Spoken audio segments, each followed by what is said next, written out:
Live. Everywhere. On netrootsradio.com.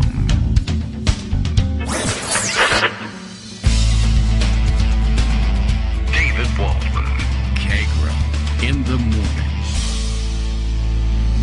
Now, here's David Waldman.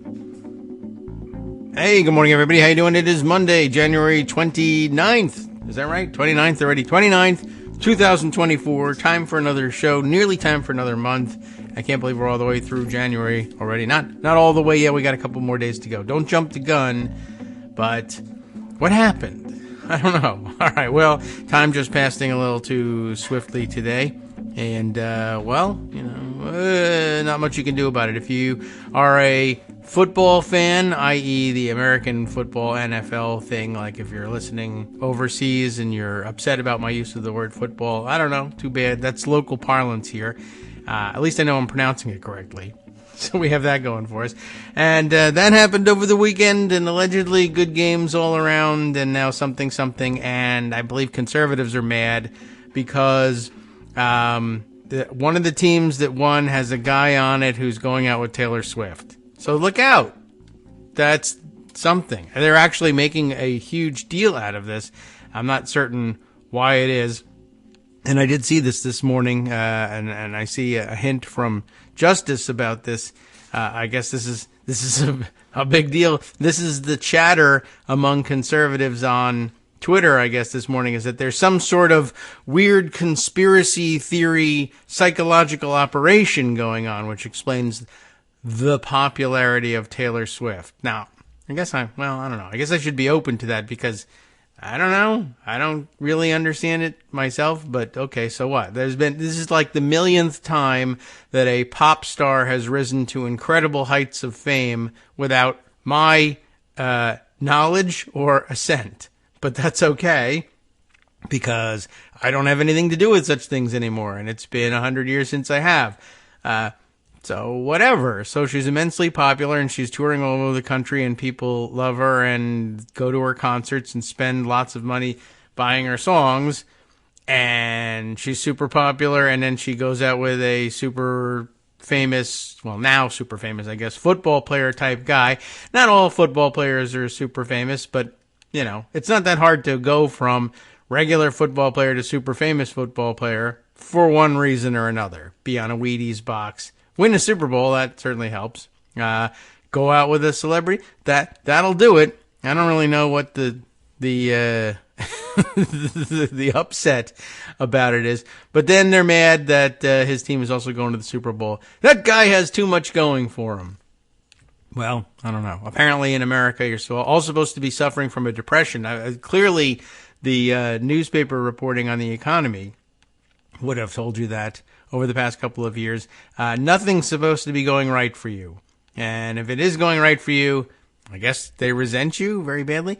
All right. Well, lots of other weird things to describe about what Republicans are up to over the weekend. And many of them are truly weird and disturbing, and many of them are now par for the course, things that you expect to see happening all the time. But let's see, we've got that. We've got Greg will come in and help us round up what was important over the weekend. I will round up what was not important over the weekend, or perhaps over the past several centuries, and keep you up to speed about things like that. But just want to say I'm taking Provigil by the handful now that I've stolen it from the White House pharmacy and know how to pronounce it. I did get a couple other pronunciation tips, by the way, over the weekend, so maybe that's something I can quickly share with you. As a matter of fact, my Daily Kos mail system correspondent, SF Bay Transplant, constantly keeps me up to date on things via, so maybe one of the last few people using the Daily Kos email system consistently like that. So good, utilize the channels you have available to you, but had a, why did I go to the diaries here? Had a update on the pronunciation of a couple of items from last week, right? Friday, did we do some Michigan discussion? And I guess the name of the town, Houghton Lake, which I pondered a little bit because I think I've run into people whose last name is spelled that way, and they sort of said it more like Houghton than, and I've also run into a Houghton, but Houghton is the way they do it in Michigan, allegedly. So I'll take SF Bay Transplant's word for it on that. And then this one I knew I was wrong as I was saying it. The former Congressman Pete Hoekstra. It looks like Hoekstra because H-O-E, ho, I guess. Hoekstra. But as I was saying it, here was my weird memory pull for the day on that one. I was like, oh, it's H-O-E-K, like Van Leeuwenhoek, the 18th century biologist, Van Leeuwen. I don't know why I remember the name, but spelled the same way with the H-O-E-K. So Van Leeuwenhoek. So Pete Hoekstra. And if we offended Pete Hoekstra, so much the better, quite honestly. So, all right. Good morning. Greg Dworkin is here. I don't know what or if anything he's looted from the White House pharmacy, but we're all loaded for bear, so let's get rolling. Good morning, Greg. How are you? Good morning. Well, I'm awake. Good. It must be the Provigil you stole. Exactly. That's what you take it for. And it's good for keeping you awake when you're supposed to be sleeping. The shift workers who wind up getting their schedule screwed up. Yeah. They could use it for sleep apnea. But all I know is that when outlets were reporting it, they were reporting it as the White House pharmacy under the previous Biden's White House pharmacy under the previous it was regime. Weird. Or prior to Biden's White House. Prior to Biden's White House. Why didn't you just say under Trump? Yeah, what is that's your problem. That's the one. Maybe it was technically also like either all the way through or at the tail end of the Obama administration, and they found it awkward. But I don't know. Yeah, I did. Well, apparently it isn't happening under the Biden administration. So why have that name in there at all? Yeah, I did see the complaint. That was weird. I also saw some more further reports also. I don't know why the initial reports focused, maybe because of the brand names, so much on the Ambien and Provigil. But there was a lot of stuff stolen and a lot of opioids and some brand name ones at that. And that's kind of concerning as well. But the whole reporting was weird on that one. But so was the situation. Yeah. Anyway. Yeah. So look, there's a lot. Do you remember Diamond and Silk? Yes. I don't know why. Diamond died. I think she passed away from really? Heart disease or something, which is why you don't hear about him now. I guess not. Well, but in my mind, when you say influencers, I hear grifters. Yes, well, and so some of the grifters were talking about football because, all sorts of stuff. Some of the black conservative grifters were saying, oh, it's all a conspiracy. They're trying to ice out Baltimore and Detroit because they're black. Oh. And they're going with San Francisco and Taylor Swift's team, whoever they are. Because, it's bad for America because, males need to reassert their Kenness and get rid of Barbie, I know. I understand that now. I finally did see Barbie over the weekend. That was the big news for me. Pretty good movie. Yeah, I enjoyed it. I wouldn't say I saw great Everything film, Everywhere All at Once, which was last year's movie. Oh, yeah. And it was fantastic. Right. It was good. I enjoyed both of them. Both were surprises because I wasn't expecting anything from either one. Yeah, low bar you would think for Barbie, but they did a great job with it, and I guess kudos to Mattel for holding out for so long until they got a script that was worthy, because apparently they controlled it. And Will Ferrell was actually good, but of course everybody else in the movie, the ladies, were even better. Yeah, well, they were almost all of them, and they did. It was a fun one, and that was pretty good, and there were some great moments in there. I actual laugh out loud, which is not common for a movie for me, so pretty good.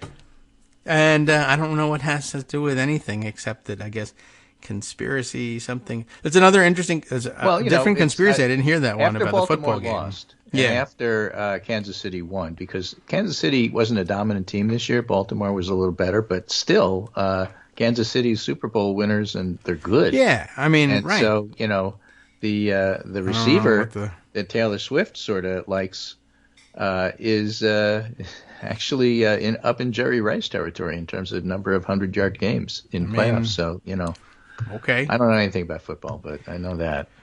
Why do I know that? Because Taylor Swift. Yeah, I guess so. They make such a big deal out of it. My heart breaks for Detroit because Detroit Lions should be like in the Super Bowl, but they're not, and they're never. And so they're sort of used to it, and that's not fair. And when you talk about pronunciation, do you say Detroit wrong? Do you say Michigan wrong? Do you say Nevada Probably. What's the last one? Nevada. Nevada. No, I started saying Nevada their way. Even though most of my life I said Nevada. But, they are insisting on Nevada. Detroit, I don't know. How about Missouri? You mean like Detroit? Am I supposed to say it that way? Yeah. Really? I don't know. How about Meriden, Connecticut? It's not Meridian. Oh, okay. No, I think I got that one because that's close by the tri-state area. Yeah. It's New Jersey. You from Jersey? Uh-huh. You bet. So easy to remember it that way. I don't know. You just hear it, but okay. Well, I hadn't heard the anti-black city conspiracy about there's the stuff thing. all over. I like that one. You have to not pay attention to it, but sometimes it's laugh out loud funny. Yeah. Gosh, you guys are really grifters. And so that actually fits into a theme that I'm going to talk about today. Sometimes we have theme shows, sometimes we don't. All but today's theme is why we have to talk about Donald Trump even though you don't want to. Uh-huh. And why is it that you have to talk about Donald Trump because you don't want to? Firstly, of course, he's a threat. You know that. Yes, sure. But maybe what you don't know is how much of Donald Trump you don't get broadcast or doesn't get broadcast to conservative listeners. And that's really the point. So there's a couple of aspects of why conservative listeners tune out about everything Donald Trump that's bad. Okay. And only look at Donald Trump that's good. And so we'll start to explore that a little bit this morning. Okay. I mean, there isn't really anything about Donald Trump that's good, but they'll tell themselves that. Well, Mark Jacob, who used to be the Chicago Sun-Times, I think, Chicago Tribune editor. Yes, well, I remember his name. Ex-editor, where Chicago he worked, Tribune and Sun-Times. The reason I can't remember which paper is because he was at both. Well, all right then. You're correct. Trump's popularity among Republicans, he tweets, is the most convincing proof yet that bigotry is political magic dust. To these Republicans, the economy doesn't matter. School massacres don't matter. Women's rights don't matter. Only Trump's magic dust of bigotry matters. He hates the same people we hate is an awful reason to vote for somebody, but it's Republicans' chief motivating force, he says. Although there is a slightly different opinion, a variation on that, which was quite interesting by George Monbiot in The Guardian. Okay. He says, to beat Trump, we need to know why Americans keep voting for him. Psychologists may have the answer. So obviously it's a multifactorial thing. Yes, they like his bigotry, but they also like his money. Oh, all right. Well, we could take that. The Guardian, we are. Yeah. I mean, that's what happened last week. Jim and Carroll is. More of it this week. So, right. Many explanations have been proposed, says George Monbiot. Some psychologists believe our values tend to cluster around certain poles, P-O-L-E-S, described as intrinsic and extrinsic. Strong set of intrinsic values, empathy, intimacy, self-acceptance, like normal people, being human, that kind of thing. It's another one of these letter art, codes. music, dance, Taylor Swift, right. Go, 49ers. They tend to be open to challenge and change, interested in universal rights and equality, and protective of other people in the living world. People at the extrinsic end of the spectrum are more attracted to prestige, status, image, fame, power, and wealth. Now we're talking about the grifters and influencers on social media. Sure. They're strongly motivated by Jersey the prospect Shore. of individual reward and praise. Okay.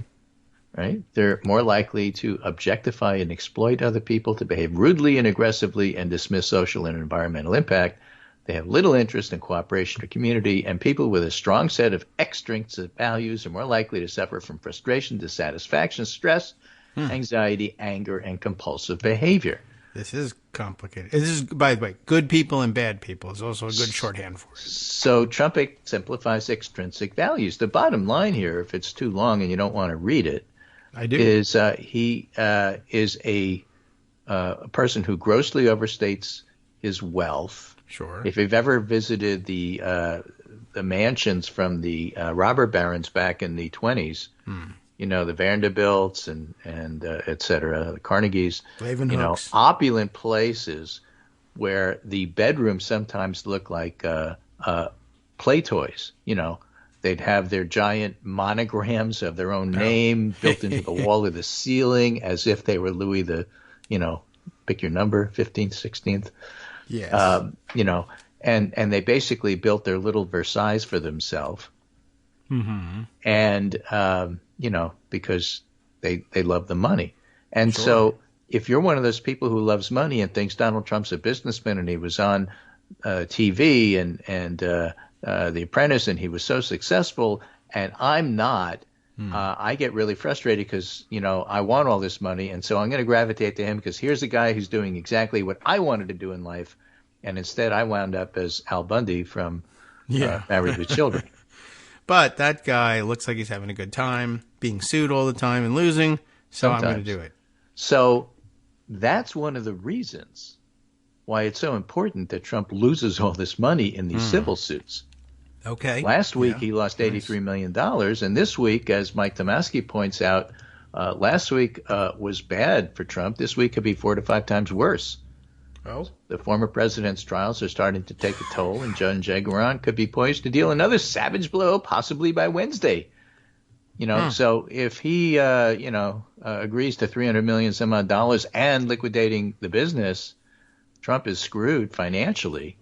All right. And how could you be the rich, successful businessman when, in fact, you're not rich and you're not successful and you keep losing in court? I don't know. That has and worked that's so one far. of the ways to beat Trump. So this Guardian article talking about the intrinsic and extrinsic says that what you have to do is realize that it's due not only to the racial resentment of aging white men, as Mark Jacobs says, or to his weaponization of culture wars or algorithms and echo chambers, which are the influences and grifters. Important as those factors are, it's also the result of values embedded so deeply we forget they're there. Which is to say, if a society valorizes status, money, power, and dominance, it's bound to generate frustration. So you got all these frustrated Trump voters voting for Trump because they don't understand how come they're not alphas. They're all alphas, right? It's like Lake Wobegon. Everybody's above average. And if you're below average, it's got to be really frustrating because like everybody in Lake Wobegon is above average. Why not me? I don't know. Why don't you move? To Lake Wobegon where everybody's above average. Does the job, right? See, but you can't find it. You keep looking and you can't find it. So it's just an interesting look at what's going on here. The other side of it that's really, really important is illustrated by a piece by David French, of all people. Okay. And he's not quite talking about Trump, but he could be. Nor is he French. When the right ignores its sex scandals is the title, and he's actually talking about the Southern Baptist Convention. Oh, I didn't know. Okay. And he's talking about Paul Pressler and some of the other people, Paige Patterson, president of the Southern Baptist Convention, and preachers and very important figures there. They launched the take over the Southern Baptist Convention by conservatives back in the 70s. And then they themselves were heroes within the movement, he describes, both men now disgraced. In 2018, the board of Southwestern Baptist Theological Seminary fired Patterson after it found he grossly mishandled rape allegations. And Pressler's story is even worse.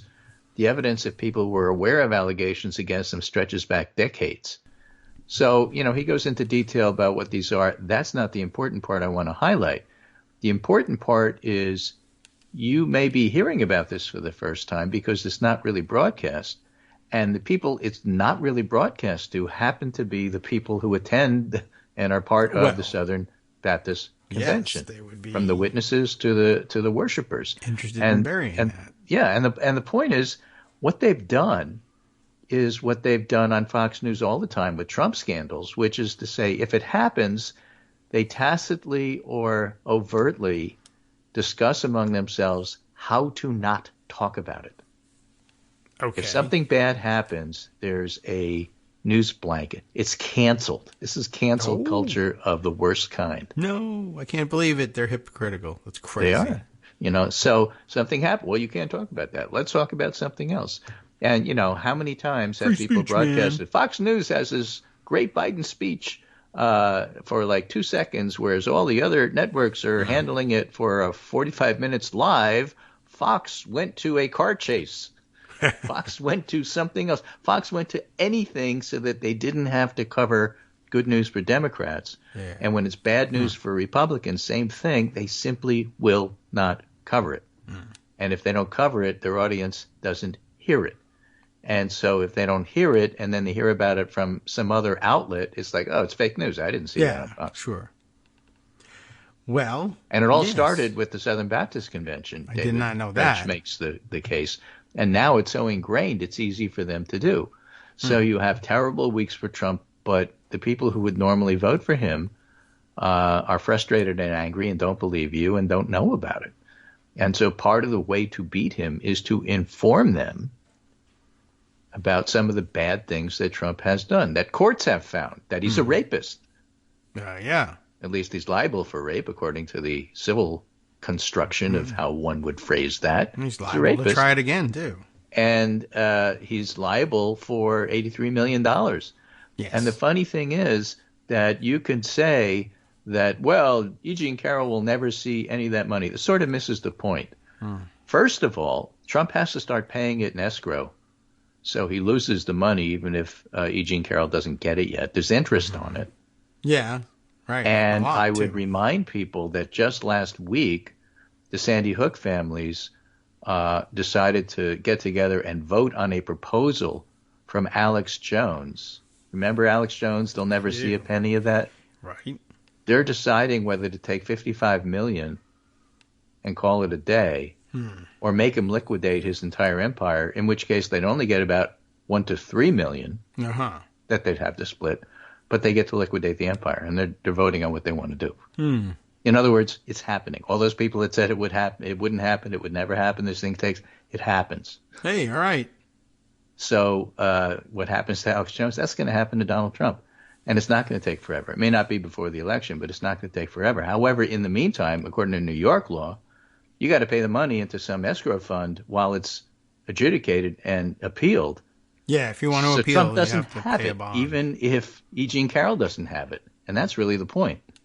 Because he's broke and he doesn't have money. And has he made the bond? Do we know? I mean, I know that they discussed it. But on top of that, if he loses $300 million because of what Engoron does, he's in bad financial shape. Hey, well, he's always been there. But now he will actually be perhaps publicly brought low on that. That would be terrific. Wonderful. But when we say publicly, we mean it's got to be broadcast so loudly that it gets over the Fox News blackout. Yeah, and normal people have to understand it. That's why it's so important to keep talking about Trump, because when you do, it eventually gets through. Let me give you another example of how it works for Republicans, because it's sort of all on the same theme. You may have seen this one. Elise Stefanik was defending January 6th tourists. Okay.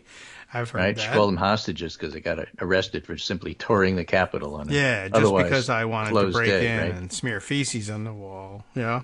However, on right after January 6th, she had a statement that characterized the violence as anti-American and tragic.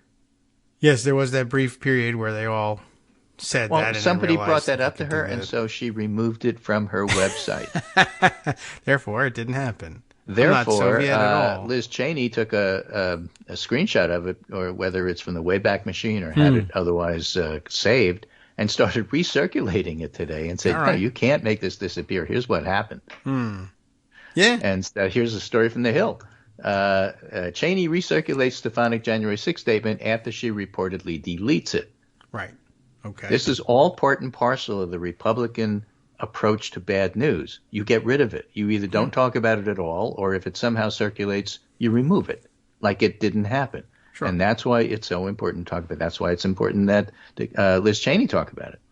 Sure. That she brings it back and says, hey, this is what occurred, so that people are aware. And, again, we have to talk about Trump because they're not talking about Trump. We got to make it so loud that they can't help it here. It's got to be on the nightly news. It's got to be on NPR. It's got to be on PBS. It's got to be on all the so-called neutral stuff. It's got to be in the aisles of the supermarkets where there used to be the National Enquirer. These days, the electronic version of that is it's got to be on Yahoo News. I guess so. So that when you go and you get your email, you see it, and so it's really important to make sure that stuff spreads. So that's why it's so important to keep talking about Donald Trump, and that's why it's so important that we overcome the grifter influencer Fox News, what used to be called the mighty Wurlitzer. You got to overcome that blackout. Otherwise, people are simply not going to know. Yeah. Well, what they need to do, I think, is turn it into a true crime series, because apparently that's the only thing that gets people's attention. Reality TV is the only way, right? Yeah. I did this weekend. One thing I noticed, I guess, flipping through cable TV channels, there's like 5 cable TV channels, almost entirely, all they broadcast 24/7 is crime stories, whether true crime stories or crime thriller, crime dramas. And I'm wondering how much that has to do with the weird perception in America that crime is way up even when it's actually down. And the economy's down even though it's way up, But again, there's no bad economic channels, but I guess they're all frustrated Republican voters who were mad because there's more than white males in the world and who have all the money that they think they themselves deserve because they're all above average. I guess so. All right. Well, wild developments. But there's always that high school football game. Right, true. But that was rigged, as you know. So, okay. And everybody brought their guns to it. Okay, we'll be right back. Sup fam, it's your boy Darwin, aka Darwin_Darko, aka the most reasonable man in America, aka KITM's senior black correspondent. You might remember me from such recordings as Spacemen vs. Space Cadets and We Need to Talk About Joe Biden. Today, I want to bring you good news about that thing you've been struggling with. Do you suffer from giving too much of a damn? Do you turn on the series of tubes and find yourself outraged at the particular way some news organization strung some sentences together only to realize, nope, this is not some fictional hellscape? Well, guess what? You no longer have to accept the life of giving too much of a damn. You can do something about it, because even you, yes you, can be a show contributor. Now I know what you're thinking. Hey, Mr. Most Reasonable Man in America, I'm not some professional podcast talking guy. Don't worry about it. Do you have a smartphone or some other electronic recording device? Well, that's all you need. You too can have a segment where you can read us an important article and give us your take. Read one of your own original essays, or even just give us your commentary on something you'd like to share that's important to you. Fair warning though, side effects may include general punditry, having opinions and hot takes, getting stuff off your chest, and hearing your own voice. If your recording lasts longer than 5 to 7 minutes, please consult kagrox@gmail.com. That's KAGROX@gmail.com. All right, welcome back now to the Kagro in the Morning Show here on Netroots Radio. We continue on with a second segment. Greg Dworkin still with us. I have written some notes to myself from over the weekend, but as it turns out, it has nothing to do with anything we were discussing. Well, that's good. We'll save it for the second part of the show. It says 5-piece fried chicken dark and quarter good. Make chicken sure you get French fries. Roast chicken. Yeah. So that was the meal order. Is on my normal notepad here that I would usually use for things that I wanted to bring up on the show. So we had some fried chicken. Pop-Tarts. It was delicious. Yeah. Right. Oh, that was breakfast stuff. Yeah. This was just happened to be, I don't know, maybe the end of last week that we did this. All right. Well, now everyone knows for sure. All right. Well, let's go international just a few minutes. I just want to mention a few things that I think are of note. Rishi Sunak still very unpopular in Great Britain. But still Prime Minister. Israel, Benjamin Netanyahu remains incredibly unpopular. Yeah. And there are increasing protests, including sometimes breaking into his cabinet meetings. Oh. Netanyahu insists that they have real and serious discussions going on about a ceasefire with Hamas, which is being brokered by Qatar, and that they had really substantive discussions in Paris about it. And that this week there's going to be some fleshing out of details, he claims. So I don't know whether he said that in English or Hebrew. When he says English French. and Hebrew, it's a position. When he says English, one thing, and Hebrew, another thing, that's Bibi being Bibi, so you never know. But we'll keep an eye on that. Okay. In Germany, the Alliance for Germany, AfD, which is the right-wing group, has been ascendant in the polls because of economic conditions, especially in the old East Germany, former East Germany. Okay. So Michael Knigge, who is a American reporter of German birth, who covers both countries, who has a really, really interesting thread about some of the protests that are going on and have been going on for about a week and a half now, maybe 2 weeks in Germany. Against AfD. And he writes, in Dusseldorf, Germany, 100,000 people joined a huge rally against the far right today, according to police. At least as important were the dozens of rallies in smaller towns, many of them in eastern Germany, where the far-right AfD polls highest. And so he, again, I take no comfort or pride in knowing I mangle just about all German names. But in the spa town of Heiligenstadt, population 18,000, in Thuringia, there was a huge protest for them. Weimar in Thuringia. Saalfeld in Frankfurt, which is close to the border of Poland.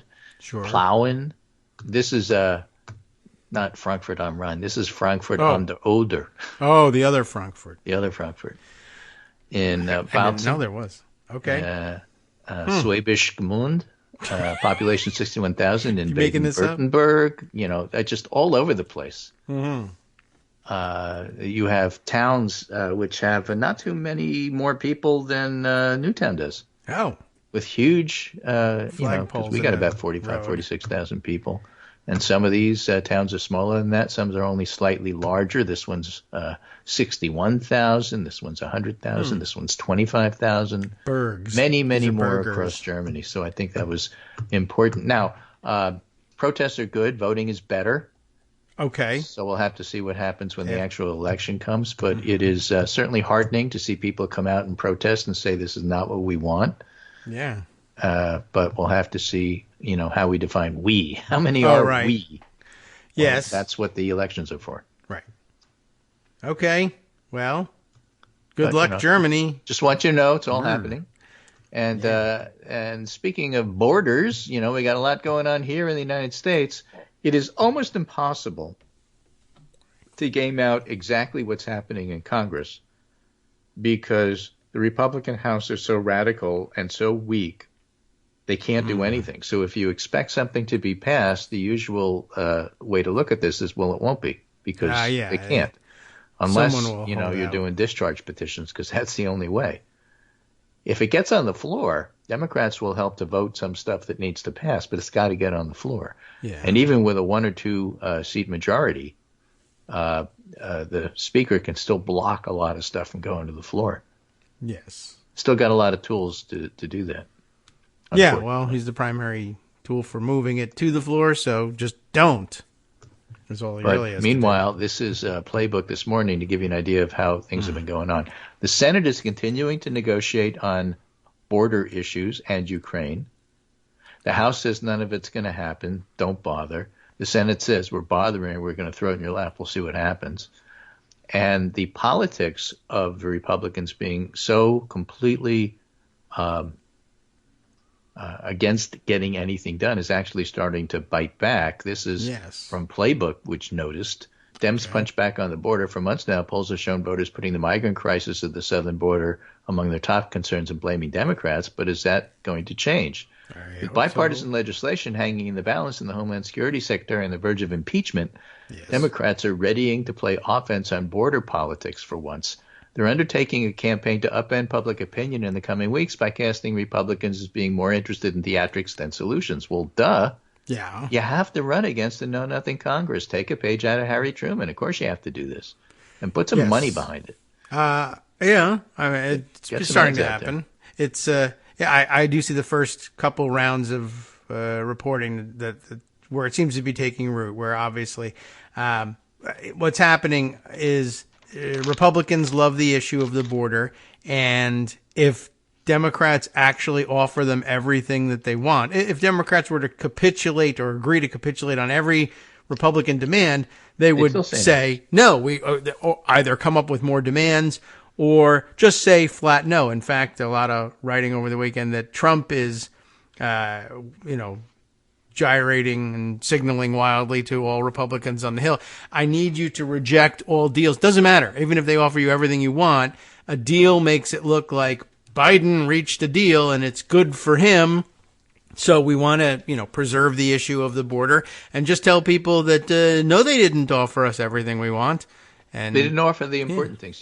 The problem for the Republicans is they keep saying the quiet parts out loud because they're not that good at this. Well, yeah. So as Playbook puts it, they've got a lot of material to work with. Trump and his allies are pressuring Republicans to abandon any border deal, with some openly admitting they don't want to hand Biden a win before November. Yeah, you can't openly admit that. That's like political malpractice. Right. As top Senate negotiator James Langford put it yesterday on Fox News after months of pushing for border security, it's interesting when we're finally getting to the end, Republicans are like, oh, yeah, we were just kidding. I actually don't want to change in law because, it's an election year. Right.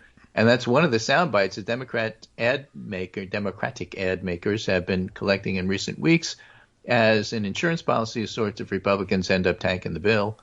There's a real opportunity here where Dems around the country can raise their hand and be like, they were bluffing. They weren't serious. It was a soundbite for them. One campaign operative told Playbook last night. They've been talking about it, highlighting it, freaking everyone out. And then there's a deal, a bipartisan deal with a lot of Democratic compromise in it. They went running for the hills. Yeah. So they're ready to make ads on it. Already this new border-related bullishness, it's not the bull word I would have used, right, is showing up on the ground in the closely watched House special election in New York's 3rd District. Former Democratic Representative Tom Suozzi recently crashed a border-related event GOP opponent Mazie Pilip, P-I-L-I-P, Mazie Pilip, was hosting outside a migrant shelter. She's a real candidate in the box. She has no position. She knows nothing. She's just a figurehead. Not Pollock. And attacked her for having no solutions to the problem. The results of the February 13th election to replace George Santos will be telling. And that's just in 2 weeks. Wow. I didn't realize that was coming up so soon. Yeah. All right, cool. Yeah. So that'll be another seat that Mike Johnson doesn't have. Yes. We hope. It's a pretty good bet. I mean, really, George Santos, if you can't replace him with a Democrat, holy cow. In a district that this Democrat used to, right. represent. A Democrat-affiliated polling outfit, Navigator Research, recently tested border-related messaging in battleground House districts and shared the results with Playbook after quoting Troy Nehls to respondents admitting he's not willing to do too damn much right now to help a Democrat and to help Joe Biden's approval. 66% said they had serious concerns that the GOP was putting politics over solutions. So there is, if you can get the message out, the public is ripe to hear it. That really helps. I mean, sometimes you can't convince MAGA people not to vote for Trump. They have their own reasons, including prejudice and not hearing any news and not believing anything you say. But when the audience is susceptible, open, ripe, whatever word you want to use, to this kind of messaging, it really helps to get it out. So in short, Democrats believe they can make the case to voters that despite years of shouting, Republicans are the ones sitting on their hands. And we're about to find out whether this turn the tables will work. Text of the months in the making Senate deal is expected to finally be released in the coming days. It's supposed to be out this week, Chris Murphy says, with full details on its overhaul of asylum policies, new powers to expel migrants, and beefed up federal resources. And again, part of the problem with the border, even though the numbers are down right now, you wouldn't know it from the news, but way, way down compared to last month. They'll, go up again. They go up and down seasonally. But, part of the problem is there aren't enough Border Patrol people, and there aren't enough courts to adjudicate the asylum seekers, and the system isn't working because it's being overwhelmed by the number of people. And so you have to beef that up, and that requires money, and that requires Congress to pass stuff to allocate the money. No, go away. So that's why it's not happening. Yeah. Now, convincing the voters to do 180 is a little more than wishful thinking, those Republicans argue, because they're Republicans. And they're saying Biden already has the authority. He should just do what Trump did. And, of course, there's a huge problem with that. He didn't. Not just the fact that what Trump is doing is bad. Or did do.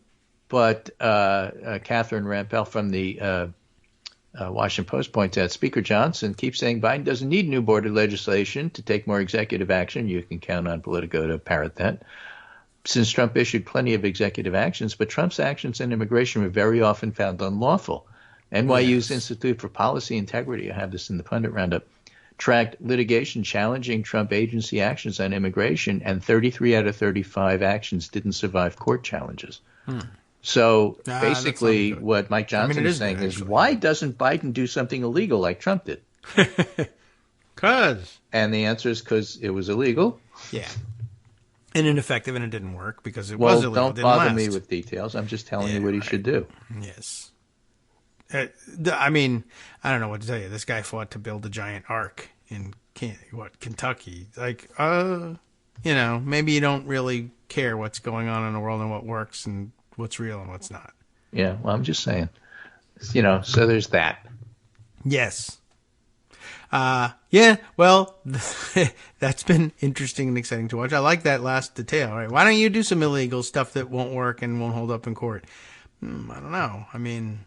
Well, you got to put these things together, They say do this, but what happened when he did this? Well, it didn't work and it was illegal. Right. Yeah. Now it doesn't sound as effective when you say you should just go ahead and do what Trump does. Yeah, I mean, it doesn't really hold together logically, does it? Why don't you just do this by executive order like Trump did? Well, if Trump did it by executive order, why do I have to do it? Why isn't it already done? Oh, yeah, right. It didn't stay because it got overturned by a court. So why don't you repeat the mistake? No, I don't know. That doesn't sound It'd be easy. Smart. It doesn't require us to do anything. It's all That's true. Right. And then we'd be able to say, aha, see, hypocrites. They criticized Trump when he did it. Now you're terrible. Yeah. Yep. Okay, and we'll impeach you. Heads I win, tails you lose. Why don't you just take the deal? Yeah. Okay. Meanwhile, Charlie Sykes has a very good piece. I'll make it very short, though. Why Wall Street is surrendering to Trump. Why? To which a reasonable person might have responded, have you ever met these guys? Yeah, I'm not certain why that's a big question. But he made it sound that way, but it isn't. Yeah, well, Jamie Dimon and other people, Davos and the titans of Wall Street, Although, why are they saying, Trump wouldn't be that bad? Because they want low taxes and less regulation. Duh. I guess. I wonder if there was ever an opportunity to convince him, maybe now that he'll lose all his money in lawsuits or something. We've suspected for years that all of Well, ask the CEO of Disney what he thinks. Oh. All right. What does he think? I don't know. Oh, okay. If it's taxes and regulation, you never know. Yeah, that's true. Have you ever met these people? No, but I know who. I have actually. Okay. Well, that's lucky for you. I was just sort of wondering, like, for all you high finance types, like, is that the guy? You think it's the guy you want making policy for you, but maybe it's because you're buying into the TV image of what he is. Like, he actually has no cash and is about to lose all of his lines of credit, et cetera, and maybe finally being brought crashing back down to earth. But it's been a long time since anybody actually, truly, really believed his claims about his worth. And are you sure he's on your side and he's one of you and is a bubusinessman? Because he's not a very good one. You lend him money? Yeah, right. I mean, how about that? Is that not the ultimate test? Yeah. I mean, if he's so good, would you lend him money? Would you let him babysit your daughter? Now I'm thinking. Talk to me about what you would do. Yeah, me no, but I suppose it's possible that. No, but I'll hire somebody to do this. Yeah, or I will lend him money if he will, for instance, empty the contents of the White House pharmacy into this suitcase. Right. Yes. And then my last piece, again, the weekends are often quiet for the kind of news that we want, which is like Trump really got screwed on this decision, et cetera, et cetera. Yeah. So we're going to have to wait. Maybe by Wednesday, some of that stuff will come out. They only do that during the week. But this is a piece on The Unpopulist. The Unpopulist? The Unpopulist on What is Substack. that? The Unpopulist editors discuss the dangers of not using Section 3 of the 14th Amendment to disqualify Trump. And they have a conversation with Andy Craig, who is a conservative analyst. With two first names. But Andy Craig points out that back in the day, this was not a discussion during the Civil War era about pre-election context because elections didn't work that way. Oh, what? Since Okay, I'll then, take a look at everybody's this. adopted official standard government printed ballots with a process that we didn't have. Oh, But now we've had it for more than 100 years, and the government has to make decisions somehow about who qualifies for that. And there's a lot of complicated fights. You'll hear, especially from third-party people. And sometimes Republicans and Democrats get caught up in it too. And then he says, what I think is a really important gist of the whole hour of discussion. Candidates get kicked off the ballot all the time in the United States. Sometimes they're very piddly, technical, not very well justified reasons. It's not unique. But there's this question, do the people have the right to vote for somebody? And then it's up to Congress to decide whether they're counting the electoral votes. The case that states can kick disqualified candidates off the ballot is very strong because there's a long history of doing it. yeah. So if it comes down to, can you do it? Yes, and we do it all the time. You can't run if you're 25 years old. Yeah, well, not for a president, you can't. Right. I mean, but I got enough signatures. Well, you're getting kicked off the ballot because you don't meet criteria. Yeah, it's just, we've never really kicked, we have kicked presidential candidates off ballots, but I mean, like, wackadoodle 15th party candidates, yes. But yeah, never a major party candidate who's a prior. You may say it's all piddly office technical wackadoodle stuff, but you know what? Yeah, no, it does. We do it all the time. That's true. Okay, whereas where's that article? We'll have to examine that. Although it is on Substack, and I heard they were full of Nazis. Yeah, well, or maybe I don't know. It's in the pundit roundup, but I'll get it to you right here. Yes, well, I will select it out of there. Are you okay? Now I don't have to do that. All right, thank you. To do that. So Yeah. I thought it was a rather interesting discussion. Yeah, I know. There's a lot of good. There still continues to be some good analysis being generated on the 14th Amendment thing. Some great amicus briefs being filed with the courts. Very interesting points being made. Sometimes it's the same point over and over. Sometimes it's just a new angle on it. And, you never will. A new angle can make things stick. Mm-hmm. So, all right, worth trying. And I had like 15 other thoughts to bring up, and now I'm wrapped up in this one, and I forget them all. Okay, well, so we'll do it on happens. Wednesday if it comes to that. Anyway, that's it for me. You're okay. on your own. All right, I can do that. There's lots of stories to share with everybody, and we will see you on Wednesday. So I will, between now and then, remember and then forget again, and then we'll see what you say on Wednesday and whether that jars my memory. Excellent. Well, we'll have another 20-minute segment on Wednesday, and we'll go from there. Yeah, one of these things that stretches out to 50. Yeah, sometimes. All right. Alrighty, take Very care. good. Yes, you do the same, and now I will do the same thing that you did for the first hour and bring up the wacky stories from over the weekend. Oh, I remember I wanted to just bring up with you that there's another caravan happening. As you may recall, you know that every once in a while when they have a border crisis, they got to bring up the caravans. It's just that when Republicans find it a sleepy time at the border and need to panic people, they say a caravan is coming from the south towards the border.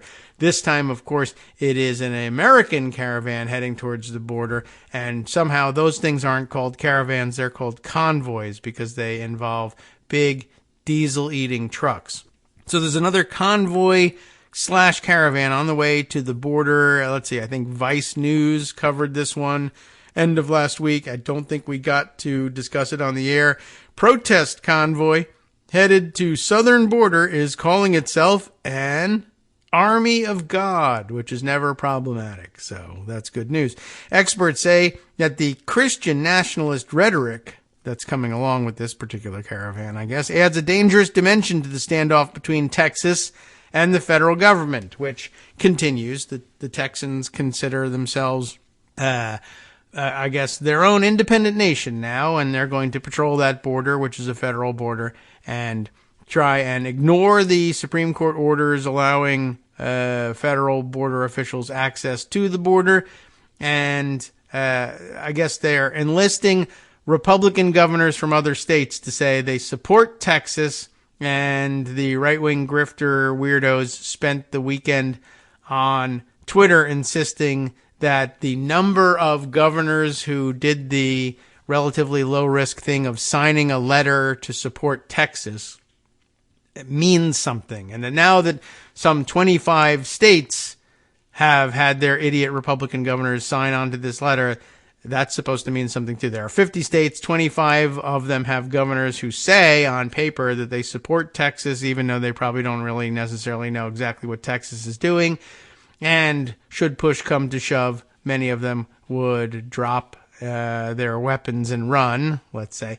But now that's supposed to be, so half the country, maybe not, half the number of states, that doesn't necessarily mean half the country, nor do necessarily the majority of the residents in those states agree with what the governor is doing. But they love turning up the heat and pretending that this is some sort of prelude to civil war. Maybe it is. I don't know. We'll find out. Anyway, that a factor in this this situation, and now I guess they'll complicate things and make them even worse by sending a bunch of Christian nationalist lunatics to the border from the north towards the border. I'm wondering, by the way, when will Mexico organize their next caravan under Christian nationalist umbrella and say, we're Christian nationalists, and then they can actually say that. As long as you're saying that we're an invasion force, and we're invading the United States, let's just take over the area that we move into and bring it back. Make New Mexico old Mexico again. All right. Well, I don't think that's likely to happen, and they'd have no interest in having it happen. Here's the story, though, from Vice. Tess Owen is the reporter on this one. A trucker convoy / caravan of, quote, patriots is heading to the U.S. border with Mexico next week as the standoff between Texas and the federal government intensifies. Next week is now, meaning this week. So I guess they're scheduled to arrive at this point. I don't know whether they're running on time or late, but that's the thing about Trump and his fascists. They make the truck convoys run on time, except I'm not certain that they do. The organizers of the, what are they calling it?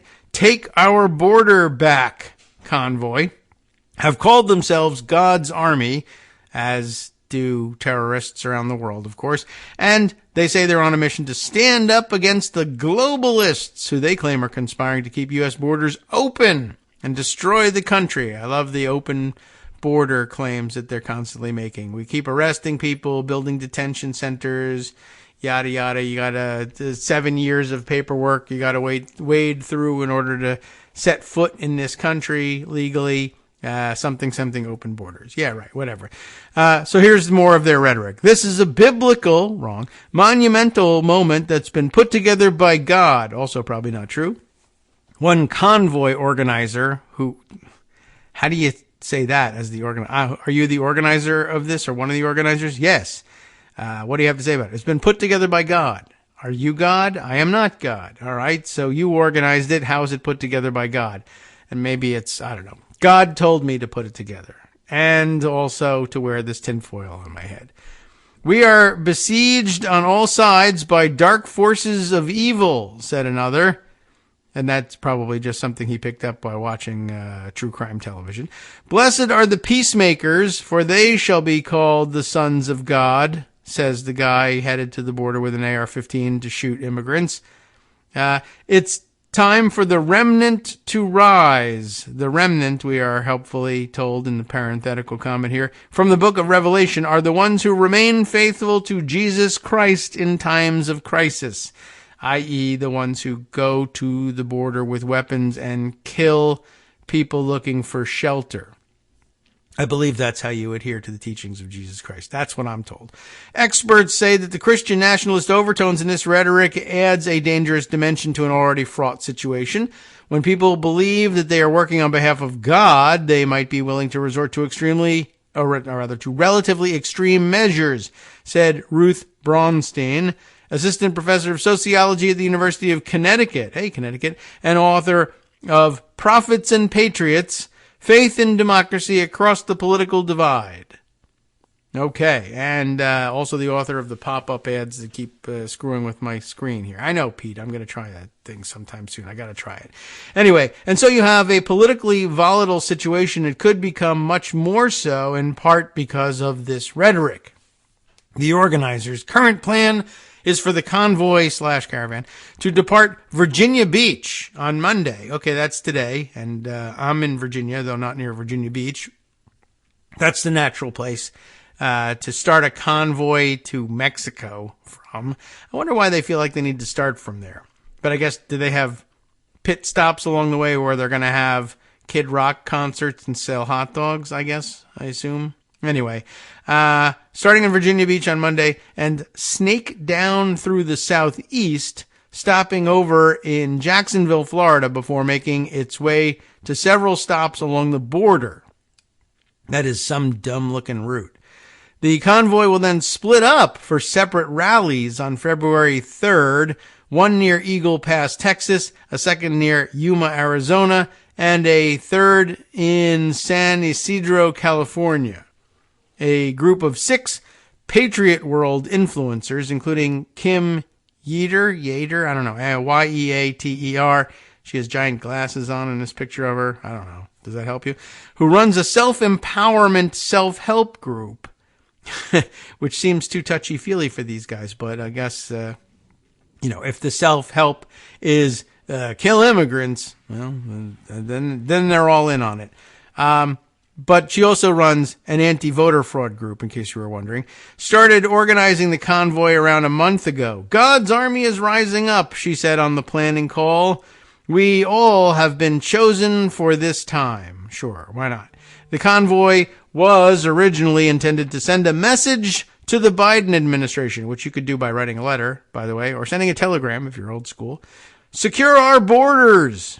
That's the old message there. Its website calls on all active and retired law enforcement and military, veterans, mama bears, elected officials, business owners, ranchers, truckers, bikers, media, and, now all caps, law-abiding, freedom-loving Americans to join the cause. That's pretty much America, or everyone in America by my reckoning here.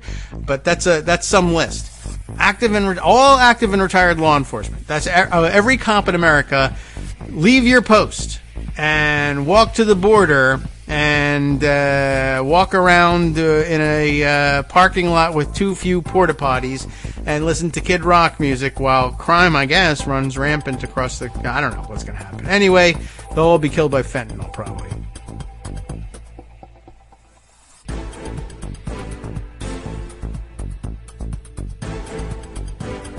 Okay, welcome back now, everybody, to the Kagro in the Morning Show here on Netroots Radio. Oh, once again, I've forgotten to keep an eye out. It's a problematic thing for me, not being able to remember in the last seconds as the show is about to begin, that the mighty OCD is out there using the social media channels to let everybody know that we're on the air, and, of course, my eyes are elsewhere, pressing the buttons, et cetera, et cetera. But thank you for keeping track of this stuff and sticking with us every morning. I appreciate it. But by the way, he also sends this note back on the subject of, I don't even know, the famous football guy who's dating Taylor Swift. Look, that's all I know.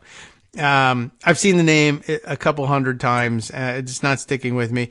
But you should know that name because, Mighty OCD points out, he broke Jerry Rice's record for playoff catches yesterday. And Jerry Rice is a name I remember. Kelsey. Okay. Is that right? Thanks, Greg.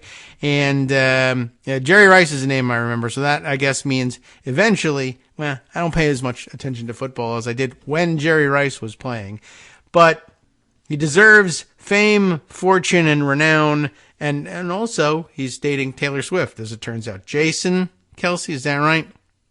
Okay. Well, that's good.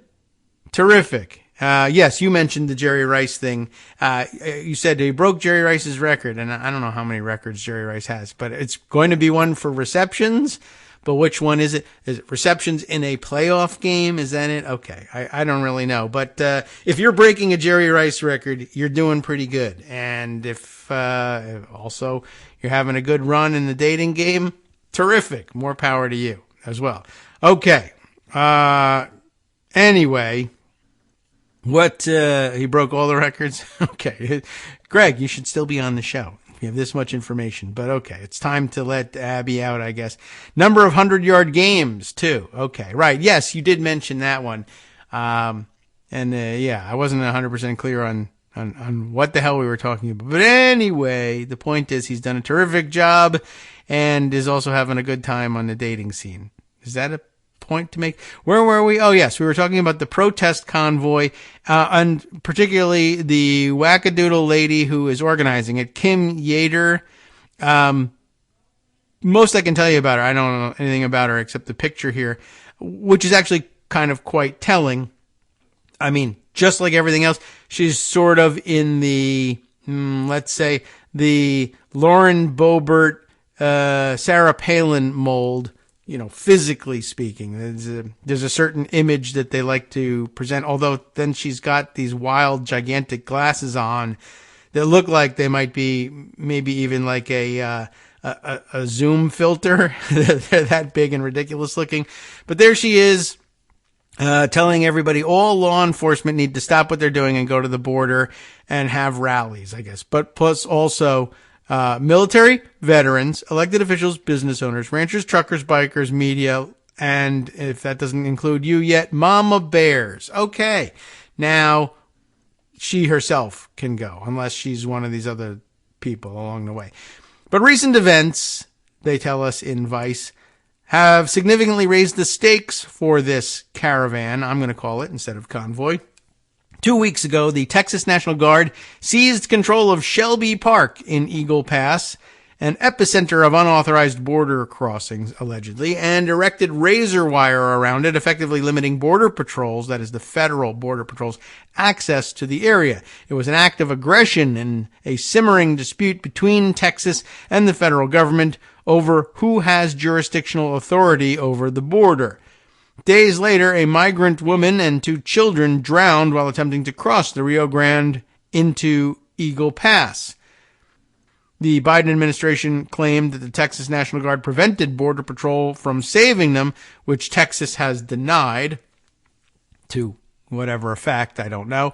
Earlier this week, the Supreme Court ruled that the federal government, not Texas, had authority over the border, like the Constitution has kind of said for 200 and something years, and that Border Patrol could cut down the razor wire. Texas has since doubled down on erecting razor wire, and officials said that they plan to hold the line, whatever that means. Texas Governor Greg Abbott wrote a letter accusing the federal government of breaking its compact between the United States and the states. At least 16 Republican governors, now I understand more, say they support him as Biden faces calls for some Democrats to federalize the Texas National Guard, which would remove it from Abbott's command. Okay. These latest developments have aroused civil war fantasies on fringe forums, as well as on the social media accounts of GOP lawmakers and right-wing political commentators, who, by the way, if you are a GOP lawmaker and you have, because you're a lawmaker, taken an oath to support the Constitution of the United States and then take some action of rebellion or insurrection, you could be disqualified from the ballot. I'm just saying. Anyway, on Thursday, Governor of Oklahoma, Kevin Stitt, and Newsmax host Carl Rigby, I don't think I know that guy, mused about the possibility of a force-on-force conflict erupting between the federal government and the Texas National Guard, the Daily Beast reported. And all of this means that the border caravan is garnering more interest than it might have done a couple of weeks ago. The caravan's crowdfunder on Give, Send, Go has raked in more than $30,000 just this week, totaling nearly $50,000 by Friday morning. Once willing to die defending this country, now willing to die protecting my family from what this country has become, said one donor, who is an idiot, and there's no real reason to quote him, who identified himself as a Navy vet. Put on the full armor of God so that you can take your stand against the devil's schemes, wrote another church lady. Thousands of dollars rolled in on Wednesday when InfoWars' Alex Jones interviewed one of the organizers, Pete Chambers, a former military commander who said he was a Green Beret. Check that, I guess. There's a war literally happening now for America, Jones said. There isn't. We're at 1774 right now. Remember when it was 1776? We've gone backward in time, which is probably about right for Republicans. We're at 1774 right now, Chambers said. He later drew a comparison with the biblical story, which was way before 1774, of Gideon's army. More armies. What do you know? In the book of Judges, good book. The Judges, by the way, hate this stuff. Anyway, the army's faith in God allowed them to prevail over their enemy despite being vastly outnumbered. Ads for the convoy/caravan have gone up on 40 digital billboards in Florida, Texas, Louisiana, and California, courtesy of a, quote, private donor whose identity organizers would not disclose. In an interview with Vice News, organizer Scotty Sachs, S-A-K-S, who is the host of Sovereign Radio. Maybe I'm the host of Sovereign Radio. How do you like that? That flag has gold fringe. You're not the host. I am. I just declare it to be so. Well, he said the caravan has nothing to do with the ongoing fight between Texas and the feds. We're not really focused on that, said Sachs. We're staying the course about making this peaceful assembly as large as we can make it, to make a statement to federal, state, and local officials that we don't want open borders, which they don't have, so stay home. But the temperature continues to rise around Texas's border with Mexico. That's climate change. That's not their fault. On Thursday evening, former president and current GOP frontrunner, perhaps you've heard of him, Donald Trump, weighed in, calling on, quote, all willing states to deploy their guards to Texas to prevent the entry of illegals. With all this happening in the background, Sachs, who is running PR for the caravan, may struggle to keep the demonstration contained and on message. Word of the caravan is spreading online, not as a straightforward border protest, but a massive show of support for Abbott. No word on what Costello is bringing to the picture. Freedom Caravan, although they say convoy, to aid Texas in border security as Abbott defies feds, declared conservative blog Headline USA.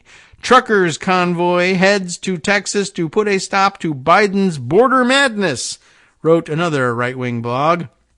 Sachs stressed that the caravan and rallies are supposed to be peaceful demonstrations, so peaceful so you can't arrest us for it until we get violent, but acknowledged that not everyone coming may be on the same page. We realize we may have infiltrators or leaders. They may be some people who try to subvert us, who jump in the caravan, provocateurs. We may have some, and they're going to have to deal with our security team. Rawr! They'll be asked to leave. Sachs told Vice News. Well, that's the right thing to say as the PR person, right? We won't tolerate anyone brandishing a weapon or starting trouble. Yes, you will. Or making this more than what it's supposed to be. We're not going to make waves. This is just to make a statement. Have music. Pray, Sachs added. It's only a call to arms if the people around us make it a call of arms. Look what you made me do. In a Friday morning appearance on Fox Business, GOP Congressman from Texas, Keith Self, interesting, who has promoted the caravan, suggested that as many as 700,000 vehicles, you wish, 700,000 vehicles could participate, and echoed organizers, saying it is intended to be a peaceful demonstration. Okay, good luck getting the gas to get out of there. Sachs says that organizers have been in contact with local law enforcement along the convoy, or caravan rather, routes, I'm going to say, in rally locations. Additionally, the rallies will take place on private property, which he says will empower event security to remove any troublemakers. The locations for the Arizona and California rallies haven't yet been posted because they don't actually have them, I'm sure. The Texas rally is taking place in Quemado, about a 25-minute drive from Eagle Pass, conveniently located, at the Children's Cornerstone Ranch, which provides ministerial services to kids. Red flag. Check that compound.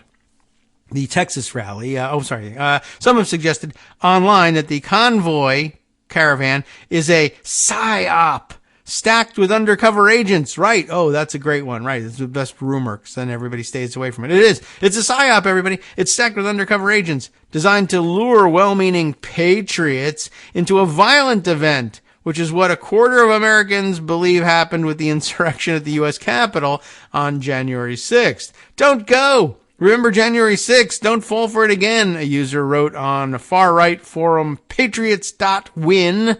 I don't care how peacefully you assemble. Me neither. Some Fed will instigate violence and MAGA will be blamed for it. If one shot is fired, everything is over. You know it will be fired. Yeah, because it's full of crazies. But the narratives inherent to Christian nationalism offer moral justification for engaging in violence, says Braunstein. And in the context of the escalating drama over the border, that makes some of the organizers' rhetoric concerning. Braunstein cited polling by Public Religion Research Institute, PRRI, finding that nearly a third of Republicans believe that, quote, true American patriots may have to resort to violence to save the country. The same study found that the number jumped by 10 percentage points when combined with Christian nationalist ideology and belief in racist replacement theory that suggests that immigrants are invading our country and replacing our cultural and ethnic background. Okay, so that's where we are, and you should keep an eye on that. Watch out for it. Many other weird developments over the weekend that deserve a little bit of attention, to say the least. Let's see. Oh, you know what? Here we go. Something that made the rounds over the weekend. Uh-oh. Is this not going to show me the text anymore? Let's see if I can find a different version of it here. But interesting story from over the weekend, circulating on social media. Well, I can give you the headline and the source for it anyway, and I'll have to find another way of reading you the text of it. But an angry Utah parent accused a high school basketball player of being transgender, and then posing the question, will it keep happening, from the Salt Lake Tribune.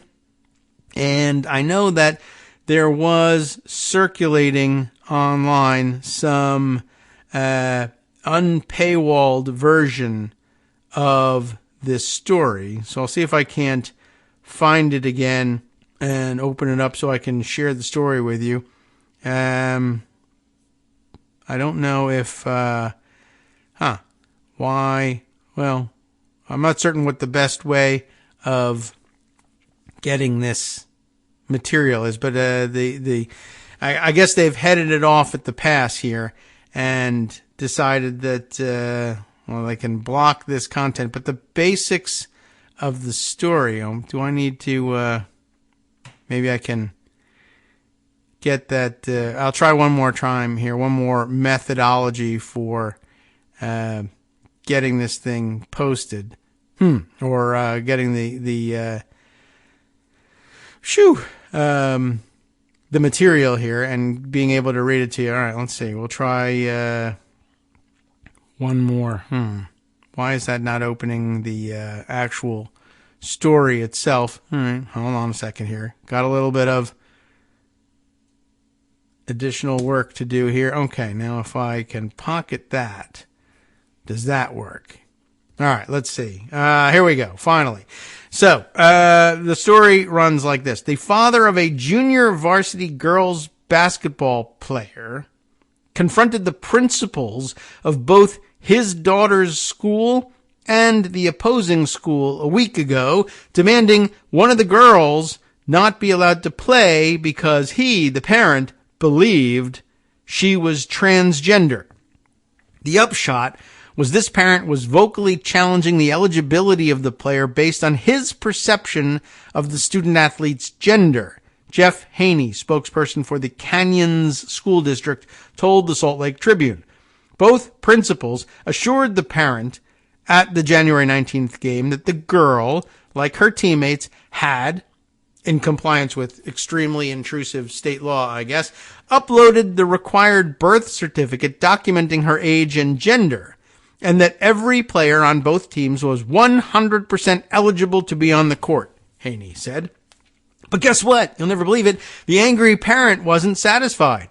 After the game, he confronted the principals again, and according to one of the principals, said, "I wasn't born yesterday. I know that's a boy, and you better be able to prove yourself because I am going to the top." We don't know exactly what he thinks the top is here, but that's where he's going, and what comes of it, I can't tell you. He became belligerent, of course, and belligerent enough that they asked him to leave the building, Haney said.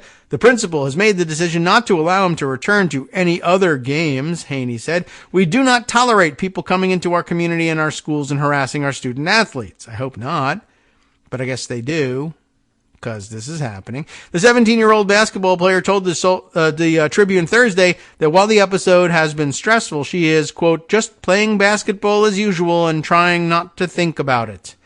That's very admirable, but I have a feeling that maybe it's a little more stressful than that, but she's not letting on, which, I guess is supposed to be good sports psychology, but I hope that, like, her normal, regular, everyday psychology is also being looked to here. The Tribune is not identifying the player or the schools that played the game due to her parents' concerns about her privacy. That also seems wise. I hope it holds up. Friday's basketball game was not the first time such an incident has occurred since Utah lawmakers began discussing and passing legislation focused on transgender students. So thanks a lot. Ruining the girls' lives everywhere. Well done, Utah State Legislature. In 2022, the Tribune reported that 2 parents challenged the gender of a girl who had beaten their children at a track meet. The Utah High School Activities Association investigated, pulling the accused student's records back to kindergarten and found that she'd always been female. Other similar incidents have occurred since then, but UHSAA has so far not released data on their frequency. So basically, the only incidents that are coming to light where parents are screaming about this and it's making the news, it turns out they are just 100% wrong and were just yelling for no reason. They were angry, I guess, that their children's team had lost or that their individual kids had lost in a track meet or what have you, and decided, thanks to the mania about transgenderism and the complicity in that mania of state legislators, that they were being handed a new excuse to yell about this stuff and advocate, presumably in their minds, advocate on behalf of their children, though their children were probably mortified as it was. Anyway, Marina Lowe, policy director for the LGBTQ rights group Equality Utah, said the Canyon School District encounter speaks to the climate that has been created in the state since the legislature has targeted transgender individuals. The 17-year-old's father said that while someone might have the right to ask if players are following the rules, there's got to be a line where they trust that the schools and officials are doing their job properly and legally. You don't need to waste everybody's time. The players, he said, should not have to worry about who's up in the bleachers and who's pointing fingers. They don't need to think about that. Just keep them playing ball. It's idealistic, but you hope it would work. The girl's mother said that she hopes people think about the impact this has on the kids. Won't someone please think of the children? 2 years ago, the legislature enacted a law prohibiting transgender girls from playing girls' high school sports. That bill has been blocked in court as a group of student athletes challenge it, contending it violates Utah's constitution by singling them out because of their gender identity. As that lawsuit runs its course, the Utah High School Athletics Association policy requires students to upload a birth certificate verifying their gender or, for transgender girls, provide documentation showing they have undergone at least a year of hormone therapy. Yikes, also intrusive. But I kind of see what they're getting at. I just don't think that there's any real way of dealing with the situation by trying to parse things like that and invading everybody's privacy. Last year, some games might have to be lost here, folks. Sorry. And it's not even clear that they will be. Last year, the legislature banned gender-affirming treatment for minors. The association declined to comment on the latest eligibility challenge at the girls' basketball game, citing pending litigation over the transgender sports policy. On Friday, the House gave final passage to HB 261 in Utah, which bans transgender Utahns from using the bathrooms or locker rooms of the gender with which they identify in schools or other government buildings, which makes so much sense. The bill now goes to Governor Spencer Cox for his signature or veto. Guess which one he'll do. Lowe said she believes the conflict at the basketball game gives us a preview of what we're going to see, especially now that we're putting in place even more legislation that essentially allows the public to sit in a place of judgment or assessment of people's physical characteristics and whether they're feminine enough or masculine enough to be in certain spaces. Such potential confrontations are most problematic, she said, when they target children, which is exactly what's happening. This doesn't just harm the trans community, it really harms us all, Lowe added. After all, who just got harmed in this story? You don't need to tell me that. A girl was just harmed. She's not part of the trans community. She's just a girl. She was just harmed. End of discussion. Because once we get into business of policing someone's appearance, all of us are going to be subject to this sort of inquiry potentially. Senator Dan McKay of Riverton, a Republican who co-sponsored last year's ban on transgender athletes and this year's bathroom legislation, very important to be the bathroom guy, argued that the bill is needed to protect women and children. And during debate, obviously top priority for him, he read through a list of news articles about cases where young girls were raped, sexually assaulted, or accosted by men in bathrooms. Yeah, men. These are real incidents with real issues, they're not, related to the wrong gender in the wrong bathroom, said McKay, who later conceded that none of the perpetrators were identified in the articles as being transgender. I have 4 daughters. I'm done with it. What does that mean? Nothing, of course. He acknowledged that the bill will likely be challenged in court. Similar legislation in other states has been struck down by federal appeals courts in 2 parts of the country and upheld in a third. Legislative attorneys wrote in a legal analysis that there's a significant risk that a court in Utah could hold unconstitutional any draft that treated a student differently based on their gender or gender identity, but there's no conclusive consensus in cases involving access to restrooms and locker rooms. Senator Nate Blouin, B-L-O-U-I-N, a Democrat of Salt Lake City, said he feels the bill is tiring. It's unnecessary. It's the 3rd year in a row we've targeted the trans community. He's worried, he added, that the bill is going to cause someone to hurt themselves. I'm worried it will embolden somebody to hurt someone else. That's probably just as big a concern here, and should be. So, yeah, this is, we're worried about this happening, and I guess they posed that question in the title, will it keep happening? And the answer is, well, it's right in the bill. You keep documenting that it does keep happening, so I don't know why it even gets the question mark. But, I don't know that this, look, I have no ultimate answers here, but they should. They won't by law, I'm sure, in Utah, because they're too busy passing these laws instead. But, it seems to me like the answer to this is, or a potential answer to this is already on the books. And they're creeping towards this answer, like they've banned this guy from going to the complaining parent from going to the basketball games. I don't know whether that's the whole league or just the opposing school, or it'd be interesting if it was the school, included the school where his daughter plays JV basketball. Like, now, genius, you've cost yourself the ability to go to your own daughter's basketball games. But that's really the direction this should be going. I mean, what's happening here is, in Utah, I guess it's apparently legal for grown-ass adults to go to the local high school and catcall insulting comments about the appearance of teenage girls. And they're just supposed to be allowed to do that. And in their defense, they say, pull down their pants and look at their genitals. And like, what, how are you not on a sex offender registry, sir? That guy that's a sexual assault. Take him, toss him out, ban him from all the games. But why is he allowed within 1,000 feet of a school? Why not a restraining order keeping him away from school? Imagine, what if the consequences of doing crap like this was you can't pick up or drop off your own children at school because you're not allowed to be within 1,000 feet of one? What if you had to register with the local sex offender registry? What if your custody of your own children was in question because you're a sex offender now? Well, that might cut down on things a little bit, and it's not inappropriate.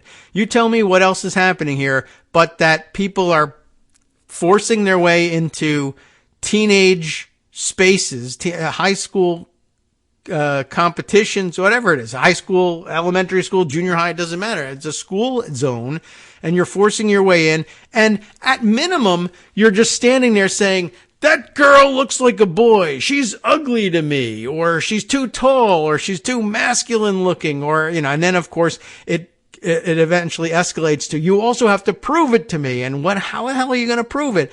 They said, look, we have the birth certificate. Not good enough. And one of the really interesting things I thought about this is just transposing, MAGA beliefs, QAnon beliefs, sovereign citizen beliefs on top of everything else. It's voter fraud mania transposed onto transgender mania.